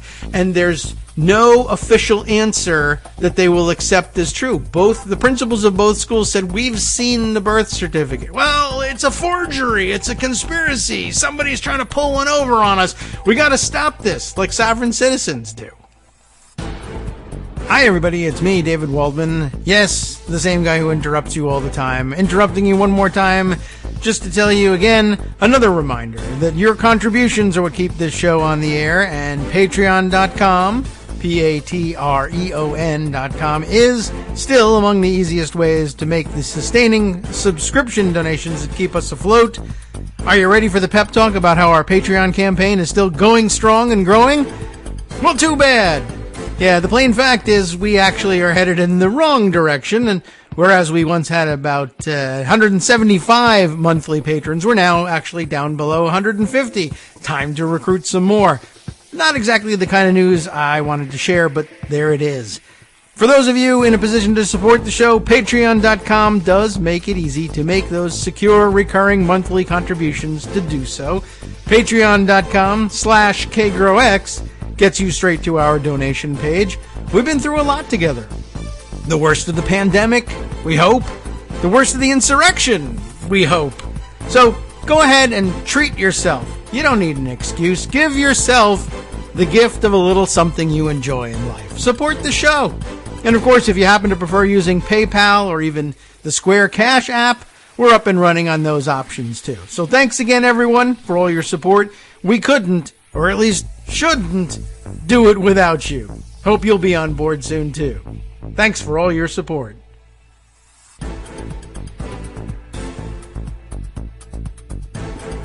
All right, welcome back now to the Kagro in the Morning Show here on Netroots Radio. So okay, that's out there, and now we all know about it. A lot of discussion of that story over the weekend, and I do think that they should approach this, perhaps especially these public hecklings, as sexual assaults or near cousins of sexual assaults, and be listing people appropriately, or maybe at least threatening them within the first couple rounds, and see if that changes behavior. Of course, they'll just say, well, this is all, it's all rigged against me. Because that's really, I do think that that's a large part of what's happening here, that this is essentially the transposing of all of their voter fraud mania onto a different topic, and not much else happening here. They just, no matter what you offer them by way of proof, anything short of something that would ordinarily land them on the sex offender registry is insufficient. And they really do want to have on the spot genital checks of kids. And I think people who are saying they want that are dangerous and can't be allowed anywhere near a school and need to be watched. We have that law, right? Didn't they want that law? That's the problem. They don't realize they're the actual pedophiles and child molesters. Whoops.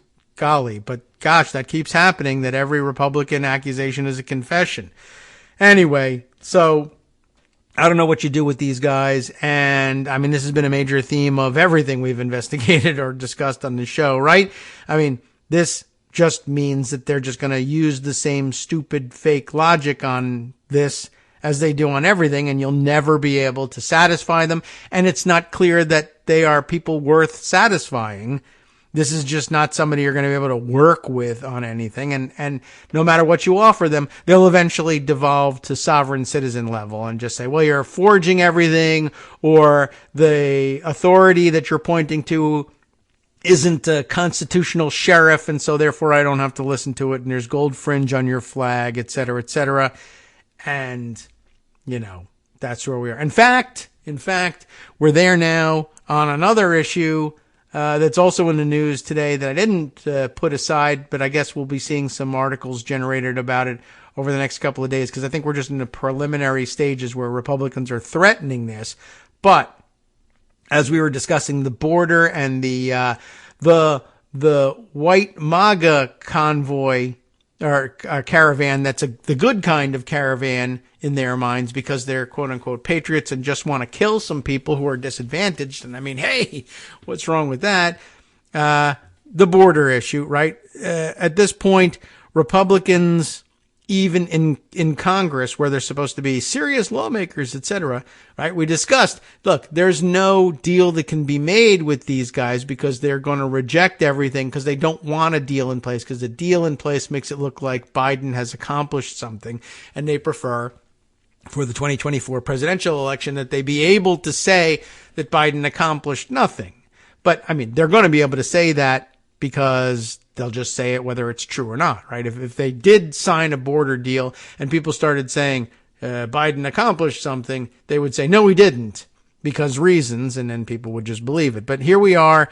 They're looking for preserving this border issue. They're going to reject any deal at Trump's instruction and continue to run on the idea. But in the meantime, even if you offer them all the proof in the world that you're serious about the border and just say, we'll just agree to whatever it is, whatever you're demanding, we'll give it to you because we want to be seen as serious on the border too.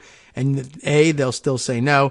And B, they'll still pull some kind of garbage. Like this is basically the equivalent of their stupid ideas like citizens arrest or something, or sovereign citizens saying there's no authority, or only a constitutional sheriff can arrest me, or I'm going to arrest you though, even though I'm not a sheriff, because citizens arrest.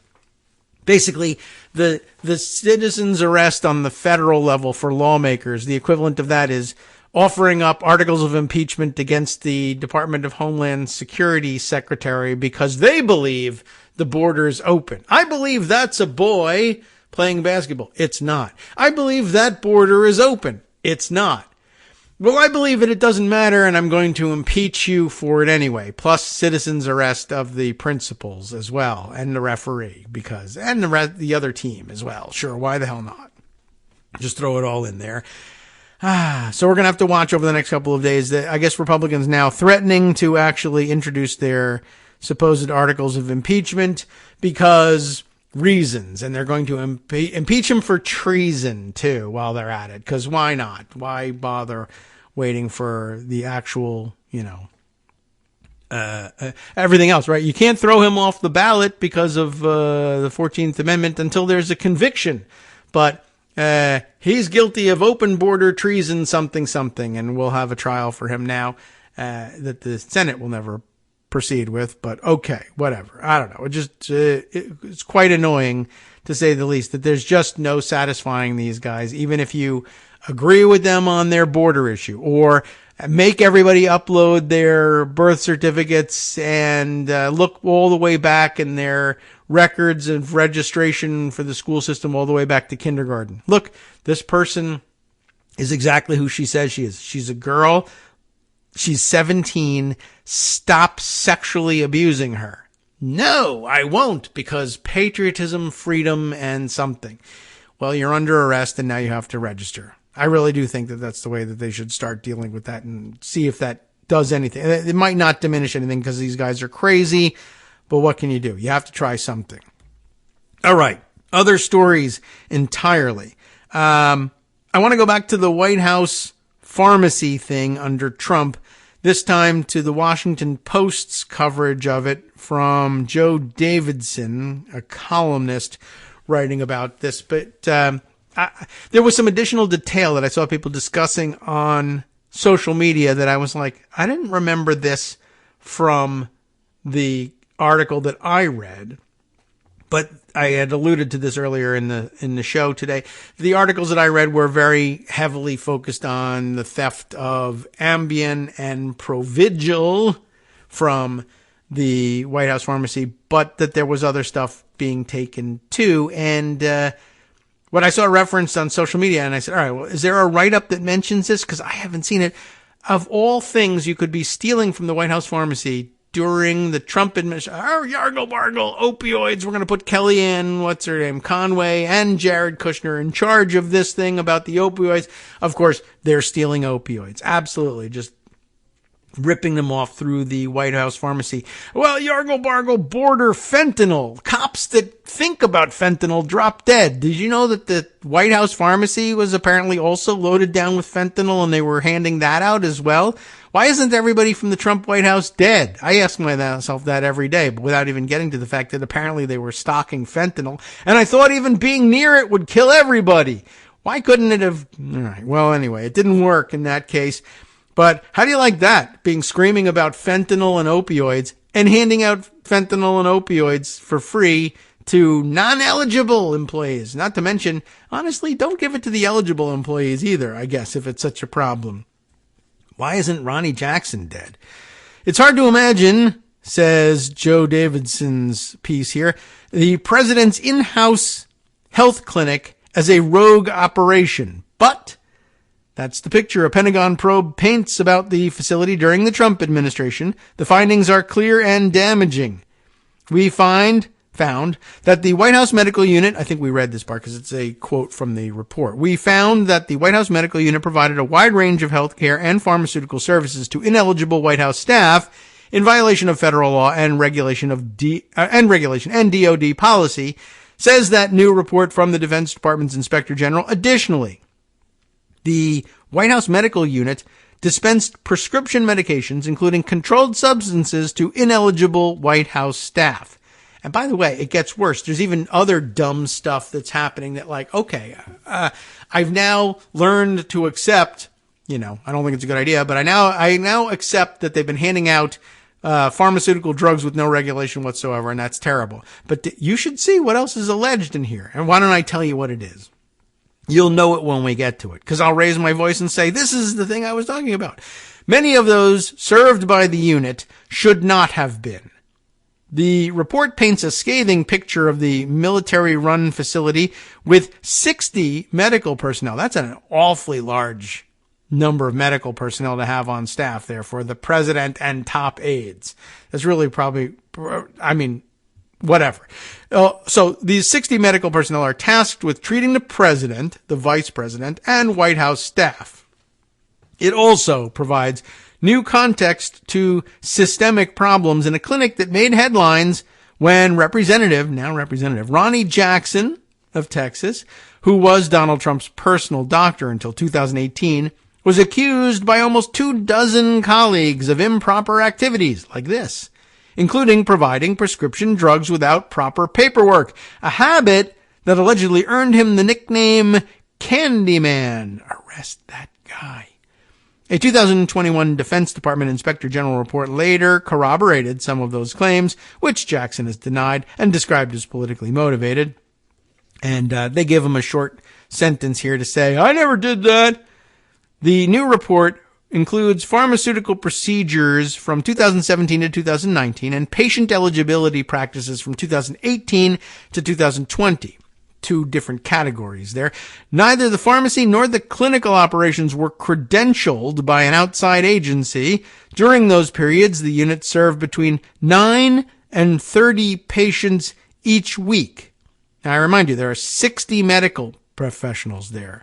And I don't know whether that's an accurate count or an accurate description of them, like 60 medical personnel. Does that mean 60 like doctors, nurse practitioners, and actual medical personnel, not including administrative staff, or what? I'm not really sure. But up to like 30 patients a week, but there's 60 professionals there. So like 2 medical professionals per person per visit.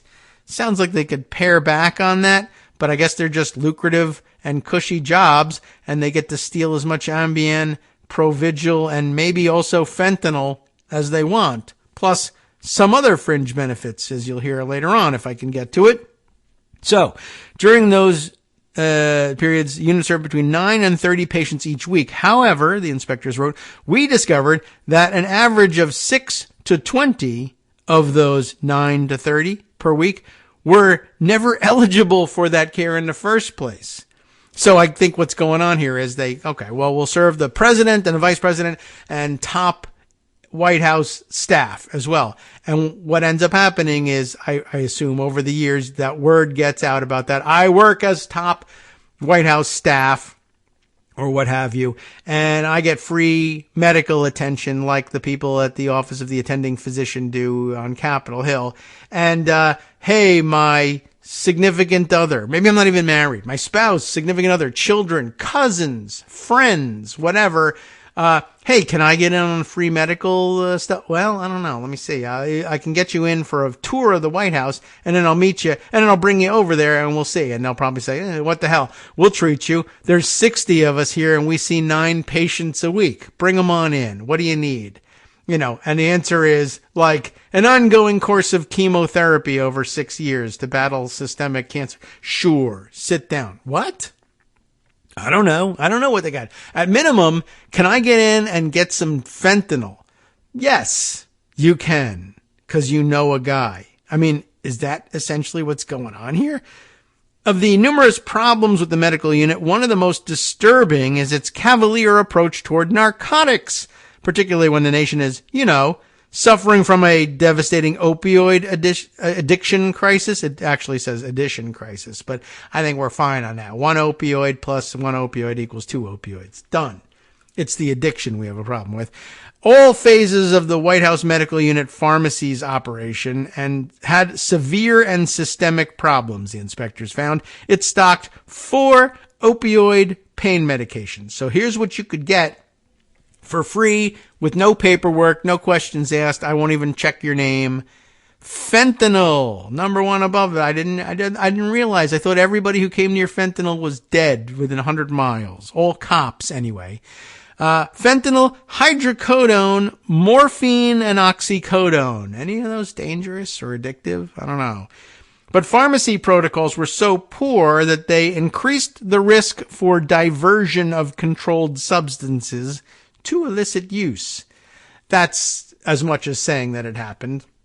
But I guess they didn't gather necessarily or display evidence of individual people who stole a bunch of fentanyl and became addicted to it or sold it on the street or whatever. But could that happen?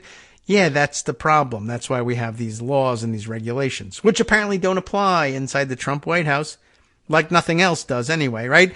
Now, for example, controlled medications, including the sleeping pill Ambien and the stimulant Provigil, were dispensed, quote, without verifying the patient's identity. We don't even want to know who's taking it. Just grab it and go. A witness told investigators that, this is my favorite one, I thought, so far. I thought this was the most outrageous, but it's been outdone since then. Dr. X asked if I could hook up this person with some Provigil as a parting gift for leaving the White House. In the unit, it was authorized for us to do that kind of stuff. In other words, one of the doctors, I guess, right, Dr. X, one of the doctors, one of the 60 here at the White House said, here's what I want you to do. Somebody I know is leaving the White House and they want a goodie bag of narcotics. Can you do that for him? Thank you. Wow.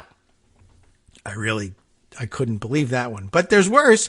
Notably, the military health system senior leaders did not oversee the White House Medical Unit's pharmacy operations. According to the inspectors, shoddy administration heightened dangers for prescribing errors and inadequate medication management, increasing the risk to the health and safety of the patients treated within the unit, by the way, in case you cared about that. White House medical officials argued to inspectors, by the way, I know that we probably hinted at this as we were reading the first story about it from, where did we see it last week? Ars Technica, I think we saw it from first. Just apropos of nothing, right? During this time, Trump is running around saying, we should nuke hurricanes. Let's buy Greenland. What else was he? I can redraw hurricane maps so that they hit one place and not another and insist that I'm right. All the craziness of the things that he was proposing, saluting North Korean generals. I don't know what's going on, but I don't know. All the narcotics are missing, and we have no record of who took them. And previously, we always loved to feature the pictures of Donald Trump in his Trump Tower office while he was, even before he was running for office, where he left drawers open in the background and all of the imported Sudafed pills that they don't even allow in this country normally anymore were stocked up in there. I mean, the guy's got some pretty serious... there's some pretty serious circumstantial evidence that he's got some fairly serious problems with drugs. But, whatever. All the drugs are missing, and he wants to buy Greenland and nuke the hurricanes. Okay, sure. No problems. Don't look into this. Anyway, White House medical officials argued to inspectors that the clinic doesn't have a true pharmacy because of its size and lack of a full-time pharmacist. They got 60 medical professionals, but no pharmacist for all these drugs. But despite a smaller number of pharmaceutical tasks, the report said, those tasks entail the full universe of pharmaceutical operations. Now, ready for this one? This is where I thought the tops was the goodie bag, but this one really outdoes it. Even clandestine surgery was available. What's clandestine surgery? I don't even know, but check this out. Aliases were used to provide free specialty care and surgery to ineligible White House staff members at military medical treatment facilities. Now, honestly, well, I'll continue on. This is all according to the report. Former staffers told the inspectors that an ineligible White House employee received free elective surgery and that the unit altered practices to cater to high-ranking officials. One staffer said, we bent the rules to meet this very weird, strange culture that was there. And here they're talking about the Trump White House. And I think it was really just to impress people. You tell me that you don't believe that Donald Trump walking around on the patio outside of Pervalago was telling people, I can get you free facelift. I can get you free plastic surgery. What do you want? You want some bicep implants? Maybe your wife wants to enhance a few things here and there. Maybe some Botox, collagen, what have you. What do you want to do? I can get you hooked up with that for free. But not for free, at the expense of the military. Thank you very much. But wow, I mean, I'd really love to know some more details. Just exactly what was that? And I mean, I'm not even worried necessarily. I'm not so upset that it was an ineligible White House employee. There should be no eligible White House employees for free military paid elective surgery. Should there? Should that be a thing? And who did it? This is an ineligible White House employee. Did Ivanka get Botox for free? Is that what happened? I would have guessed, initially I probably guessed, wasn't there a weird period during which Melania just inexplicably ended up in Walter Reed Hospital and there was no word exactly what that, did she go in for plastic surgery? People speculated that at the time. But nobody speculated that it was also, by the way, free. You figured, he's a billionaire. The expense doesn't bother him, right? But no, he's billing it to the rest of the country. But she's not a White House employee, Melania. I mean, unless you really bend the definitions. And maybe they did. I don't know. But Ivanka was. That's true. But who knows how many of the rest of them. That was really incredible to me. Not only the goodie bags, but free elective surgery. And I guess there's all sorts of elective surgeries or surgeries that the insurance companies will tell you are elective, but really aren't and are actually probably pretty necessary. I don't know. But this bears some further investigation and hopefully revelations. None of these euphemisms for what's going on here. I'd like to know exactly what happened. Thank you. Anyway, so that's pretty incredible to me. The Pentagon goes on to say, accepted all the Inspector General's recommendations to improve White House medical unit operations, including developing procedures to better manage medications and patient eligibility. When asked about possible crimes related to the findings, the Pentagon Inspector General spokeswoman responded to that with, we do not confirm or deny criminal investigations. But I don't think so, not yet. I hope they add that to things. The investigation began in 2018 following complaints about improper medical practices by an unnamed senior military officer, and that led to interviews with more than 120 officials and a review of more than 200 documents. That's not a whole lot of documents, honestly. Finally, almost 6 years later, the report was released this month after a draft of this report was under review by the White House Military Office from May 2020, Trump, until July 2023. That's Biden. During the Trump and Biden administrations. Okay.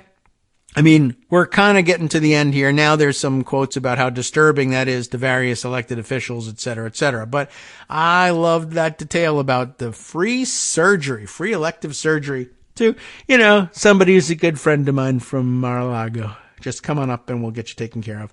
That was pretty incredible. Now, one of the things that I'll share with you here, I know Greg sent me an additional look at the 14th Amendment stuff, but I want to keep up with the various writings that people are offering. I've got his, maybe I can read his, or should I read the one that I put aside? Maybe if I read his, it's more transient because it's in, or the note to me is here in Skype notes. And, let's see. Do we want to read that one? That was right. He referenced the unpopulist one, but there wasn't another one that he didn't refer to. So, okay. I think we're covered on that one. Let's see. So the one I'll read you is from The Guardian, and it is a amicus brief for the Supreme Court from American historians. U.S. historians sign a brief to support Colorado's removal of Trump from the ballot. 25 Civil War and Reconstruction scholars support invoking the 14th Amendment to bar Trump from the ballot over January 6th. This from Martin Pengelly, and again, got to check on the pronunciation of that, from The Guardian, who writes, just as the headline says, 25 historians of the Civil War and Reconstruction filed a U.S. Supreme Court brief in support of the attempt by Colorado to remove Donald Trump from the ballot under the 14th Amendment, which, as you know, bars insurrectionists from running for office. For historians, the group wrote, contemporary evidence from the decision makers who sponsored, backed, and voted for the 14th Amendment, ratified in 1868, is most probative. The originalists are supposed to love this stuff, right?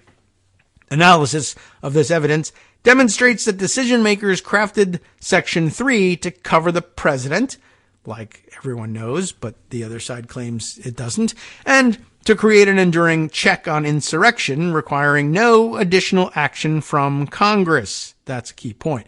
Lawyers for Trump argue that the presidency is not an office, as described by the 14th Amendment, that only congressional action can stop someone from running, and that Trump did not incite an insurrection anyway, so don't worry about it. Trump was impeached in Congress for the second time for inciting an insurrection, the Capitol attack on January 6th. And you know all about that one. Impeached with the support of 10 House Republicans, but acquitted when only 7 Senate Republicans voted to convict, Trump now dominates his party in its presidential primary. 91 criminal charges, 17 for election subversion, civil trials, and ballot challenges notwithstanding. Maine has also sought to remove Trump from its ballot, a ruling delayed like that in Colorado while the Supreme Court considers the issue. Oral arguments set for February 8th. We're almost there. Amicus briefs, of course, allow interested parties to make relevant arguments. Earlier this month, nearly 180 Republicans joined in a brief in support of Trump. 25 historians, among them James McPherson of Princeton, the preeminent Civil War scholar, pointed to 1860s congressional debate. Senator Reverdy Johnson of Maryland, a Democratic opponent of the 14th Amendment, by the way, challenged sponsors as to why Section 3 omitted the president. Republican Lot Merrill of Maine replied, "Let me call the senator's attention to the words, or hold any office or civil or military under the United States." Johnson admitted his error. No other senator questioned whether Section 3 covered the president. Well, that's probably pretty dispositive, you would think. The historians also cited Andrew Johnson in 1868, the first president impeached, referring to himself as the chief executive officer, which we've all done ever since, right? Pointing out that Section 3 of the 14th Amendment is self-executing and that no former Confederate instantly disqualified from holding office under Section 3 was disqualified by an act of Congress, i.e. you don't need one now. The historians also noted that Jefferson Davis, the Confederate president, cited his own disqualification as a reason that an indictment for treason should be quashed. There's some issue estoppel for you. Contemporary information provides direct evidence of the enduring reach of the 14th Amendment, the historians wrote. Congress chose to make disqualification permanent through a constitutional amendment. Republican Senator Peter Van Winkle of West Virginia said, "This is to go into our Constitution and stand to govern future insurrection as well as the present. To this end, the Amnesty Acts of 1872 and 1898 did not pardon future insurrectionists, even though apparently they found that to be the case in the courts down in Georgia when we tried to disqualify murdery Trader Green this way." I guess they didn't read that for some reason. Historians also said adverse consequences followed amnesty, many ex-Confederates winning office and participating in the imposition of racial discrimination in the South that vitiated the intent of the 14th and 15th Amendments to protect civil and political rights of the formerly enslaved peoples. The historians concluded the court should take cognizance that Section 3 of the 14th Amendment covers the present, is forward-looking, and requires no additional acts of Congress for implementation. Some political and legal observers have suggested Trump should be allowed to run, regardless of the Constitution, because to bar him would be anti-democratic. In a forthcoming article for the New York Review of Books, seen by The Guardian, Sean Willents of Princeton, an eminent historian not part of the Supreme Court brief, calls such arguments risible. We get to look that one up too. And we'll not make it through the rest of today's article, but I promise you it's well worth the time. There are many others that we'll keep adding to the pile as we make our way towards the February 8th oral arguments on that question. Lots more to cover, of course, today, but luckily, though the fact is we're out of time, you've got Justice Putnam following this program right here with his own West Coast Cookbook and Speakeasy, and here's what he's got on tap for you today. Oh, look, there's Trump right at the top. A very terrified Trump filed a very desperate motion in Georgia. A new one? All right. We'll catch up with that one and see what it's all about next, right here on Netroots Radio. NetrootsRadio.com. See, Netroots Radio, I told you. You have been listening to Kagro in the Morning with David Waldman. Hey, more bad news in the journalism realm. An Oregon weekly newspaper that had to lay off its entire staff after its funds were embezzled by a former employee. Oh, my goodness. Well, the good news is it'll relaunch its print edition next month. So it started off as bad news, turned good. That's good. Hope they can survive along with the rest of you in the industry. We'll see you tomorrow.